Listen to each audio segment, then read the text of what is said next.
that the participants themselves learn, try out ideas, get reactions to them, enter a reasonable dialogue, try to reach out to others, get their ideas. That's just a core part of any step toward the future, any decent step toward the future. So those are the truisms. Embarrassingly, this morning we didn't think we would get through all the questions that we did just now, and we seem to have covered everything. That's because everything's obvious. So, do you want to? Do you want to take questions now? Or do you want to? Sure. Okay. I'll pick people out, and then we can just go from there. We are going to end this at 3:30 sharp, so we can get back on board. You first. My question was there, but it hasn't been covered. My question is what's going on in India, which is right now a huge attack on the Maoist people's movements by the state, by the leftist parties, and which has also spilled into vitriol against anything that Arundhati Roy says right now. People's movements being maligned by the state as well as the left parties as being Maoist movements, and kind of raising a fervor against to increase the state violence and the corporate violence. So do you have a stance on that? Arundhati Roy just published some important articles in Outlook. I think you can probably find them on the internet. Yeah. Pardon? They're on the internet. Yeah, she spent a couple of weeks, I think, in the tribal areas, in the midst of what's called a Maoist revolution. This has been going on for a long time, taking different forms. In fact, India, post-liberation India, has had an extremely violent history of internal war, all kinds. And this is a main part of it. It's, India is a very much stratified society. The caste system breaks people up into various strata, Brahmins are the highest, Dalits are so-called untouchables are the lowest. Then there's the tribal people who aren't even in the caste system. They're so low they don't even fit into it. And they're the most repressed people, the indigenous people. They're like the indigenous population is usually the most repressed population. So in India they're called tribal people. And they live in the forests, and which is a large part of India. I mean, if you take a look at the map of India, a large part of it's in flames. The areas where they live happen to be pretty rich in resources. And the Indian government, left to right, want the resources. And there is a conflict of interest. I mean, should you use the resources, or should you allow the tribal peoples to have their traditional way of life? Actually, that's happening all over the place, not just there. It's happening in the United States, in the Amazon, all over the place. In India, it's taking a particularly brutal and violent form. India is an extremely violent society. You're Indian, I suppose. Yeah, if you visit India and you just read the newspapers, the newspapers are full of, the police killed 5 people in this village somewhere, and so on and so forth. It's just going on all the time. This particular popular movement, the one that Arundhati Roy described, is led by people who call themselves Maoists. They're not tribal people. I mean, they're outsiders who were driven out of other areas where they had tried to carry out what they call Maoist revolutions. They sort of worked their way into the tribal societies and are now kind of a leadership group hidden somewhere in the forest somewhere. I think they're a pretty vicious group, frankly.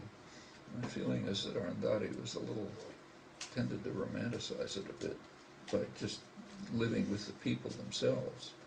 It's quite different from trying to figure out what the leadership is. And they've done some pretty awful things. I wouldn't trust them as far as you could throw them. But the tribal people are caught. They are the ones who are helping the tribal people defend themselves. And there's a major attack on them by the Indian military and paramilitary. It's called the Green Hunt. And at the core of it is who's going to get control of the resources. and the way of life of these huge areas. It's not going to be simple to. I think Arundhati's account is very moving, but I think there's a lot of critical accounts too that have appeared in the same journal. In fact, Nirmal Mukherjee had a long article, which was, he's a close friend of Arundhati's. It's a good, serious leftist critic who's very critical, and said, yeah, it's sort of right about the tribal people, but she's overlooking the Maoist leadership, which is, for him, plausibly, I think, just a bunch of gangsters and criminals. So it's not uncommon for popular groups to be trapped into efforts to defend themselves, but led by elements that are pretty vicious, and not the first time in history. I think that's what's happening. It's happening over a large part of India. I mean, India, everything we read about India is, fantastic growth and development. It's going to overtake the United States, and so on and so forth. Shining India, it's called. Well, that's true for, maybe 15% of the population, something roughly like that, which is not a small number of people. That's a couple 100,000 people, so a couple 100 million people, got the wrong number. So that's a big number who have, in fact, been lifted out of poverty by the neoliberal programs, although it actually went before then. However, there's another 800 million or so who are not only not part of this, but are probably declining. So the rate of food, the level of food consumption in India, average food consumption, has actually declined notably during the program, the neoliberal programs. And it's the same policies.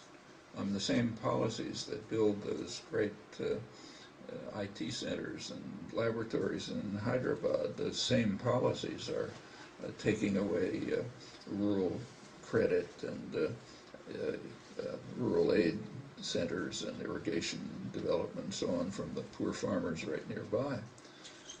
And in fact, the rate of peasant suicides have been rising about as fast as the number of billionaires. Those are two sides of the program. For the first time in Indian history, there are permanent migrations from the rural areas to the cities. There always were temporary migrations, depending on the monsoon and the harvest and so on and so forth. But now they're permanent migrations. So you go into the big cities like Mumbai, and kind of the most hideous slums you can even imagine if you look at them. And that's all they're driven in there from rural areas by the same programs that are creating the great IT programs. Just the other face of it. If you look at, take a look at India and the UN Human Development Report. There's an annual study that kind of tries to rank countries in terms of various, pretty sensible measures of human development. The last time I looked, India was about 135th, I think. Not exactly taking over the world. I think it was lower than Laos and Tajikistan. So way down there, and that's very misleading because India is highly inegalitarian. So that means that maybe like 1 billion people are way lower even than that. And there's a sector, the kind we know and the kind we see, who are very rich and very reactionary, incidentally, and closely linked to the U.S., all Silicon Valley and so on. Okay, that's another part of India. And the attack on the indigenous people in the tribal area, it just fits into this whole policy. And something similar can be said about China. So it's, they got plenty of internal problems. This is even overlooking the huge problem in Kashmir, where Indian repression is horrendous. And the Pakistani terrorists is bad, so there's no nice guys around.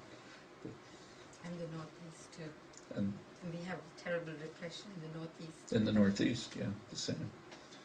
I mean, the so-called Maoist revolution comes out of what was called the Naxalite movement. And it's, I don't know if it's been studied very well, maybe it has been, but actually I've seen little pieces of it myself. I once went through West Bengal, which was one of the centers of it, with a friend who's an agricultural economist, V.K. Ramachandran. I don't know if you know him, kind of a left-wing agricultural economist who works in those areas. And we also went with a government representative who happened to be Minister of Finance, I think, his PhD from MIT, who I ran into in the 70s, economics PhD. But we just went around and visited villages, panchayat, kind of self-governing villages. And they're pretty interesting. I mean, we visited them unheralded. They didn't know we were coming. So we just kind of walked in. And one village, as we walked in, they're very poor villages, you know, objectively, but they apparently are really self-managed as far as I could tell. And you know, so we walked into this village, and it happened that there was a village council meeting going on. There's a kind of a council that's making plans and so on. And it was drawn from people of all, you know, all classes. There didn't seem to be any caste. So one of the people in the council was a tribal woman, for example, which is kind of like almost unheard of. You know? Another one was a poor fisherman, and there were others, and there was a lively discussion. It was translated for me. And then afterwards, a couple of them just took us on a walk through the village, and there were some pretty interesting things. For example, we passed by a building, and I asked what it was, and the guy from the village didn't even know what it was. But when we looked into it, it turns out it was a cooperative run by women, a milk cooperative. Apparently, you know, they brought together their family cows, or however it works, and they had set up a milk cooperative which was providing a good bit of the village milk. If you go to through the village, you go to the place where people are living, it turned out that several families had gotten together with government aid, incidentally, to build wells. There's no water in the village, of course, but they had gotten fairly primitive technology with government assistance, communist government, so that women who do most of the things were able to get together and, say, 3 or 4 families and dig a well. And they showed us very proudly how you do it. You build your own well, you know, and so on and so forth. So the couple of families had water and went to a school. Practically nothing, except kids were sitting there learning. You know. But then, just to get back to the Naxalites, as we were walking through, there was a kind of a big mansion that was sort of burned down, and I asked, "What's that?" And there was a little shuffling of feet and discomfort, and finally they said, "Well, that's where the landlord lived, and we killed him and burned down his house and drove him out." You know. So that's the Naxalite revolution. So I'm sure, I mean, this is one experience, and don't draw a lot from it, but I think that's probably true right through the region. And it led to substantial land reform and some big changes. It's now reversing. In part, it's reversing because of efforts of the so-called communist government, which incidentally was super Stalinist, unbelievably Stalinist, to take over, to drive out rural people and take over resources and bring in foreign investment. Foreign here, it only means Indian investment, like a Tata automobile plant and things like that. And it's a complicated country. I don't think it's easy to capture. There's some very interesting study. There's one interesting study of West Bengal by a very good economist, a British economist, Barbara Harris White is her name, who's worked extensively in West Bengal, and I forget what her book is called, but her estimate is that about 80% of the economy is black, meaning, you know, informal economy. That's a huge amount, you know, and that very ugly figures about poverty and so on, which you just can't miss in India. I mean, it's so, I've never seen a place, I've been in a lot of horrible places, but I've never seen a place where poverty is both so horrible to look at, but so ubiquitous. I mean, you take a city like Delhi, which is a modern city, you can't drive through the city without seeing horrible things all over. Actually, just another personal experience. Last time I was there, I was going to a demonstration. We were going to have a demonstration about, I don't know what, forget what, war in Afghanistan or something. But I was being driven there, and I was with a woman, Arundhati Roy. Do you know her? Mm-hmm. Yeah. This is a fantastic woman. She was a sociologist at Nehru University, but she left the university, and she went to Rajasthan, a very poor area, and for 17 years she'd been living in an extremely poor village in Rajasthan, working on women's issues. Really dedicated person, living in horrible conditions and so on. Anyhow, she was sitting next to me in the car, and if the car stops at a corner, you're immediately surrounded, especially if they see some white person in there, you're immediately surrounded by beggars. A gypsy woman holding a starving child and all kind of horrible scenes. And I was trying to give the beggars a rupee or something, just like a penny. And she told me not to. She said, you can't do it, because if you do, you just bring in a whole mass of people. But I noticed as we were driving, she never even looked. She couldn't look out the window to see the misery outside. And I asked her about it. And she said, look, you can't survive if you look. You have to be able to steel yourself not to see what's right outside the window. Otherwise, you can't survive in this society. And this is a woman who is really dedicated. And I think that's true of India. I don't know if you agree, but that's my impression of it. This country has enormous problems. For any questions on the Mideast, please keep in mind that Noam will be talking about that tonight extensively. Thanks for letting me know. I didn't know what I was talking about. In back, and then there, and then there. You that's looking back, the first back. Sorry, I don't have your name. Okay. Go ahead. So there's obviously a million things going wrong in the world, and at certain times strategy works best working around issues of race or women's issues or ecology. Do you see a strategic, what do you see as the best strategic focus for radicalizing people in the U.S.? I don't think there's a simple answer to that. I mean, let's go back to this group in South Boston that I learned about, Vita Urbana.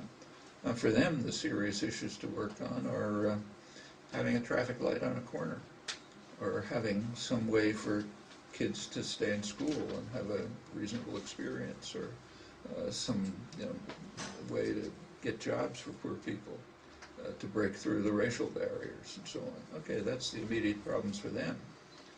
For people living in the Rust Belt of the United States, upper Midwest, where the industrial system is being closed down, the immediate problem is to find a decent existence, probably by taking over the factories and running them themselves, and carrying out a real industrial revolution with green technology and so on. For other people, it's somehow dealing with the fact that we're facing an environmental crisis that could destroy the species. There's just too many examples. Depends who you are, where you're working, what you can do, what your talents are, what your commitments are. No shortage of. I don't think you can rank these things, and I can't imagine there's one answer. And they all kind of, they're all in parallel and interact. I mean, each one strengthens the others. Noam, you usually point out that the villain in the piece between the have and the have-nots are the corporations.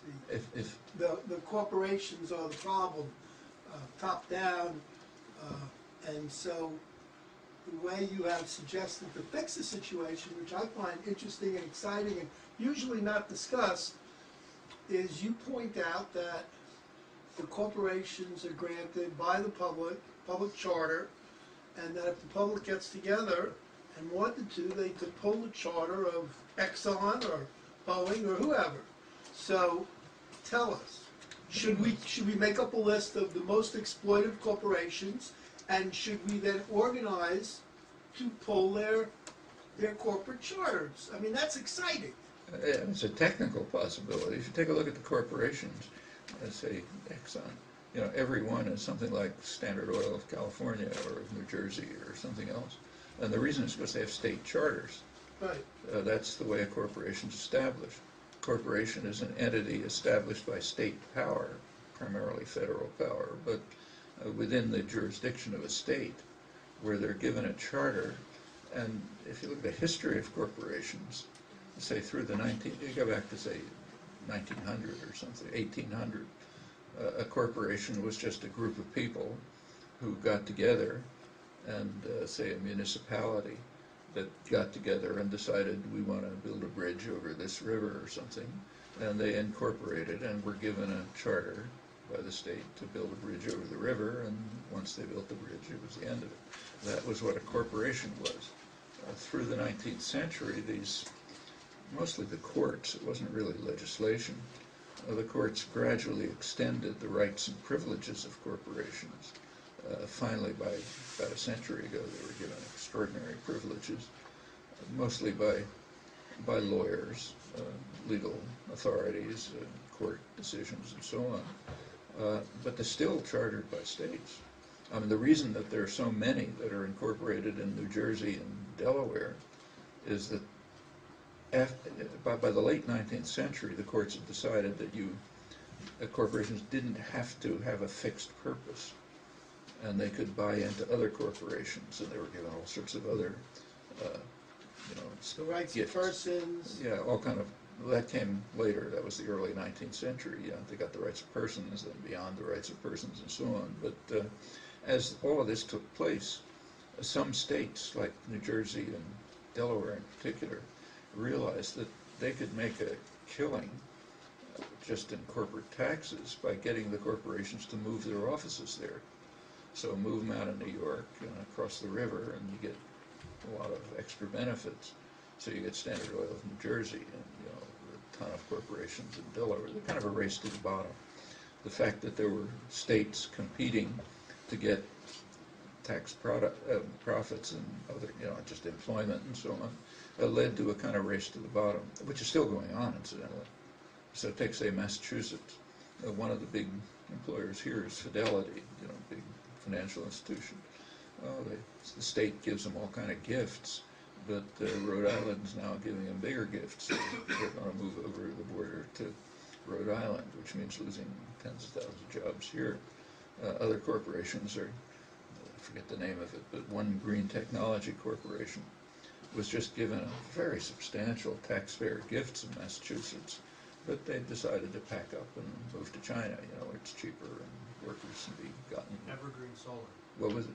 Evergreen Solar? Yeah, Evergreen, right. So that goes, now it's international, but it used to be in the States, but they still have state charters, which means that in principle the citizens of the state can take away the charter. But there are even less radical moves that can be made, which could be significant. I mean, you can take a look at standard economics textbooks, the kind that you read in graduate courses in economics on corporations, which point out that it's just a court decision, which isn't written in stone, that corporation management has to be answerable to stockholders. I mean, part of Anglo-American corporate law, just established by the courts, no legislation, is that the managers of a corporation must dedicate themselves to shareholder profit. That's a lethal principle. That's the kind of principle that's going to destroy the environment and everything else for all kind of reasons. So it's a really lethal principle. But it's just a court decision, can be overturned. And as the textbooks point out, you could change corporate law so that corporations are responsible to what are called stakeholders. Stakeholders means the workforce and the community. That their legal responsibility is for the benefit of the workforce and the community. There's nothing in economic principle that tells you you can't do that. It's just a court decision that you can't do it. Well, that's a pretty straightforward move. I think it'd probably have enormous popular support. And it's even short of taking away the charter, and which is another step. So there's plenty of anti-corporate moves that could be made, and they're kind of like right on the surface, like most things about human affairs. It's a matter of getting over this kind of barrier of not seeing what's around us. Kind of like the Galilean revolution. You got to see what's around you before you, when you do, you find lots of steps can be taken. There are small efforts to do this on a national scale. There's one organization called, I forget what it stands for, POCLAD, P-O-C-L-A-D. Anybody remember? You can find it on the internet. P-O-C-L-A-D? Yeah, it's it's not a lot of people, but it's a small number. I think it's organized by a guy named Richard Grossman, if I remember, it has a lot of publications, which are pretty sensible ones on questions of this kind. Does some organizing. There are actually parts of the country, like some area in rural Pennsylvania, I think, which has just rejected all corporations, says you can't come in. The democracy schools movement. Democracy schools, it's the people in Pennsylvania. They call it the democracy schools, the people in Democracy? Democracy schools. Democracy? They call it democracy schools. The people in Pennsylvania, they call them democracy schools. They go into a community and they organise on a local level and annul corporate charters in that community. Are just not applicable there. Yeah. Yeah, it's kind of like areas of the country like Cape Cod, for example, parts of Cape Cod which don't allow any of the international enterprises in McDonald's, Dunkin' Donuts, and so on. So plenty of things like this can be done at a local level and beyond. They're well within the range of popular organizing. And easier than trying to revoke the charter. Revoking the charter would require a significant educational campaign, which is at least statewide. And it would, of course, come up against fantastic business opposition. Try to make any slight change, you immediately get caught up in massive business propaganda about you're going to lose your job, it's going to destroy the economy, and so on. So you got to be prepared for that, and that takes real popular roots and organization before you can try to do that. It sounds simple, but when you think about the power structures, it's not simple. You had a question, and then did somebody say something? Yeah, I think it might be me. You in the back, and then you. How do you see climate change refugees and other Climate change. refugees from like rising waters and other displaced people because of natural disasters affecting the U.S. climate issue or U.S. migration issues? There are sooner or later going to be large-scale population movements caused by climate change. Some of them will be massive. Like take, say, Bangladesh.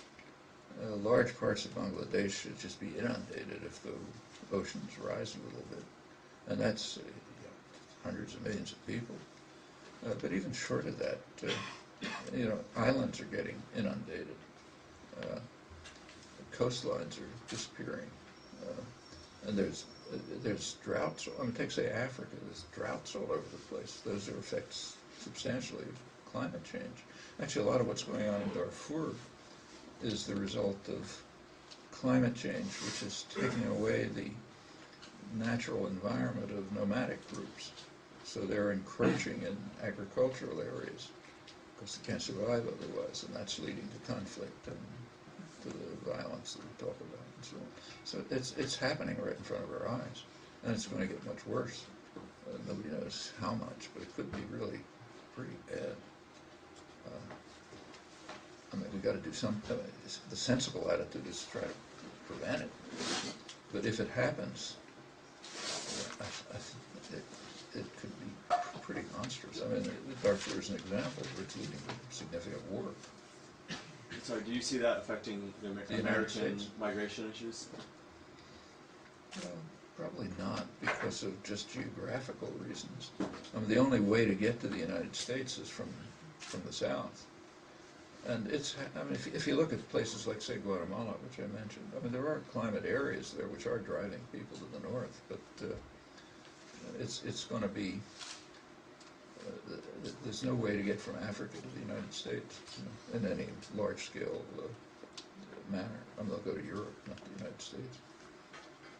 Now, probably if you read, say, the Wall Street Journal, their line is, well, you know, global warming is not a big deal, you know, it'd be pretty good for the United States. Well, maybe, you know, so you have palm trees in Chicago and so on, but it doesn't seem a very bright idea, but it's possible that the temperate regions may not themselves suffer too much.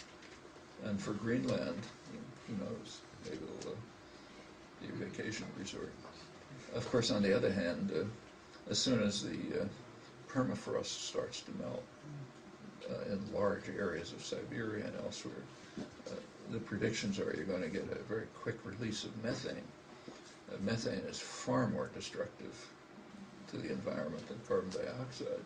So we may just kiss each other goodbye at that point. You had a question in the back? Wow. On that note, you mentioned earlier that I wanted you to discuss the history of NAFTA and other. I can't hear. You mentioned earlier to remind you to discuss the history of NAFTA and some of the history of Mexico relating to immigration. Pre-NAFTA Mexico. Well, that's actually an interesting and pretty revealing story. I mean, go back a little bit. In the 1970s, the World Bank and the U.S. Treasury Department and, you know, the IMF, which is all kind of a complex, the theory that they were working with was that third world countries, which means third world dictators, should take on huge debts. And U.S. banks and other banks should lend them huge amounts of money because some crazed economic theory said, you know, it's the great thing to do. So that was the policy, and they listened, you know, third world dictators, they're happy to take on big debts and spend the money on whatever they spend it on. Not for the good of the population, but they did it. Finally, around 1980, the U.S. was in an inflationary period, and first Carter and then Reagan picked Paul Volcker, who's now famous in the regulatory debates, to become Secretary of Treasury, and he sharply raised interest rates to try to wipe inflation out of the economy. Well, that caused here the worst recession since the 1930s. But in the third world, it was just like a devastating. I would say take Mexico. They had floating interest rates, so that their debts were indexed to U.S. interest rates. So when U.S. interest rates shot up, their debt payments shot up, and they couldn't pay it. So Mexico, by 1982 or so, was facing default. You know, the economy they couldn't pay their debts. Well, you know, nobody cares that much about Mexico, but you care a lot about U.S. banks. For example, what is now Citigroup, at that time was Citibank, you know, a major U.S. bank that goes way back. Their debt obligations were greater than their capital. They were in real trouble. Well, when a capitalist institution, a private institution, gets in trouble, you call upon the state to bail you out, meaning the citizens. That's the way the system works. It's not a capitalist system. You rely on the state to bail you out if you're in trouble. So the state agency that was used to take care of this is called the IMF, which is basically a branch of the U.S. Treasury Department. So the IMF imposed on Mexico very harsh structural adjustment programs. Without going into the details, what a structural adjustment program means is that the poor people in the country pay off the debts incurred by the rich people in the country. I mean, it's radically anti-capitalist. Like, for example, if I lend you money, right, and I know it's a risky loan, so I get very high interest and I get plenty of profit, and then at some point you can't pay the loan, it's my problem in a capitalist economy, but not in our economy. In our economy, the way it's done is that your neighbors pay off the loan, and the IMF makes sure that they do. That's called structural adjustment. Okay, radically anti-capitalist, but it's the way power works. So Mexico, the poor in Mexico were forced to pay off the loans taken by the dictators, and the same throughout much of the world. Well, Citibank was saved thanks to massive state intervention.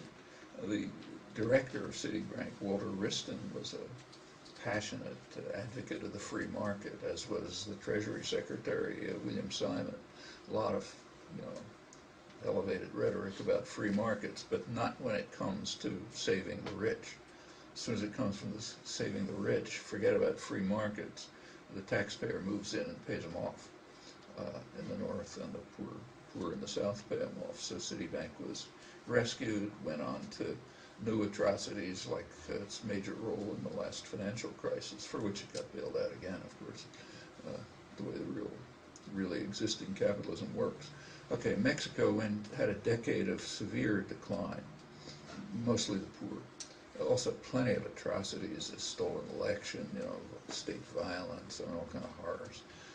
Around 1990, there was a strategy conference called in Washington. It's called a Latin American Strategy Conference. A lot of experts and political figures and businessmen and so on met to review relationships with Latin America. Well, with regard to Mexico, they said relationships are just fine, everything's great, stolen election, poor people starving to death, state atrocities, but everything's just great. But they said there's one cloud on the horizon, a possible democracy opening. That's what they called it. There might be a democracy opening in Mexico which would threaten the reforms. The reforms are the neoliberal programs that were destroying the economy. So that's a problem. I mean, it's hard to overestimate the extent to which democracy is feared and hated by elites. I mean, it's overwhelming, and for good reasons. If you're in a position of power, there's nothing you hate more than democracy. I mean, you talk about how wonderful it is, but it's really passionate fear and hatred, understandably. So there might be a democracy opening in Mexico which would threaten the reforms. So what's the natural thing to do? Well, the natural thing to do, and you can read about it in the business press, is to lock Mexico into the reforms by treaty. Treaties are hard to break. So let's have a treaty which will lock Mexico into the reforms. Perfectly public, you can read it in the business press. And that was done. That's called NAFTA. Okay, so NAFTA was an effort to lock Mexico into the reforms, which had devastated the economy for the public, but was really good for the rich. I mean, kind of like India, the number of billionaires shooting up very fast. In fact, one of them, Carlos Slim, one of the biggest crooks in the world, is now the richest person in the world. This year he passed Bill Gates. That's the reforms that we had to lock Mexico into by treaty, NAFTA. And as I said before, the consequence of locking Mexico into the reforms is the economy will be even further devastated. And they bailed out Goldman Sachs by doing that. Pardon? That's how they bailed out Goldman Sachs. Yeah, Goldman Sachs, but it's just saving standard. Mexico. It's standard. The Citigroup is a particularly interesting example because it goes way back. So now we get you get the wall and you get the immigration crisis and so on. I mean, it all ties together. That ought to be the kind of thing that people should study in 6th grade. It's pretty obvious. I mean, there's nothing very profound about this. And the history is very straight, it's very logical. And it's the natural way in which a state capitalist economy would function. We're going to have to wrap it up. Next scheduled workshops begin at 4, and so that's all for now. Please give Noam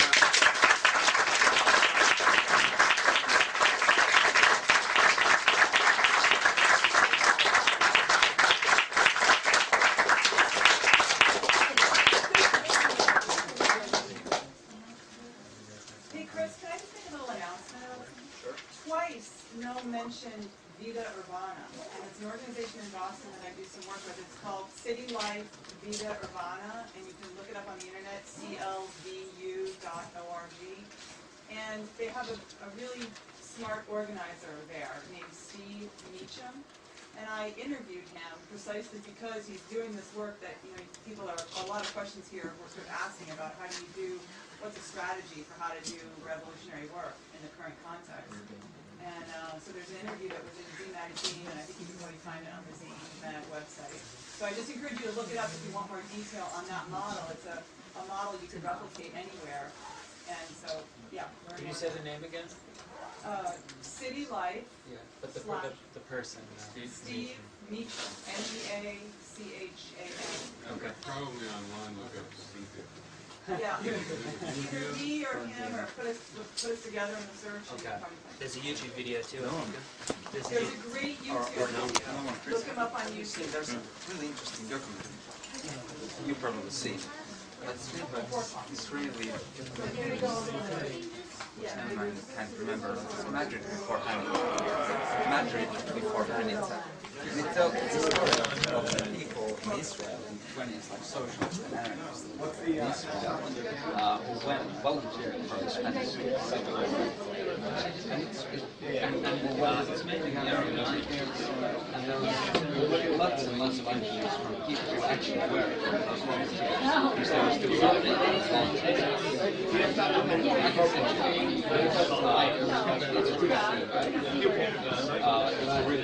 that's going to determine what the most were.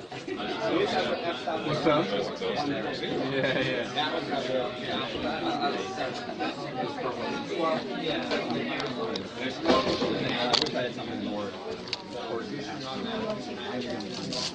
I know she'd be really happy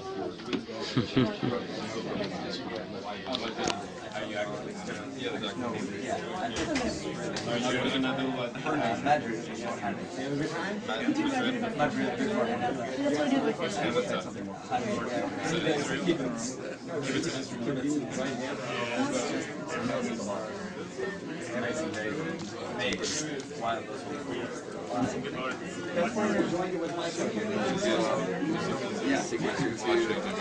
I don't know if you've ever heard something like that. Yes.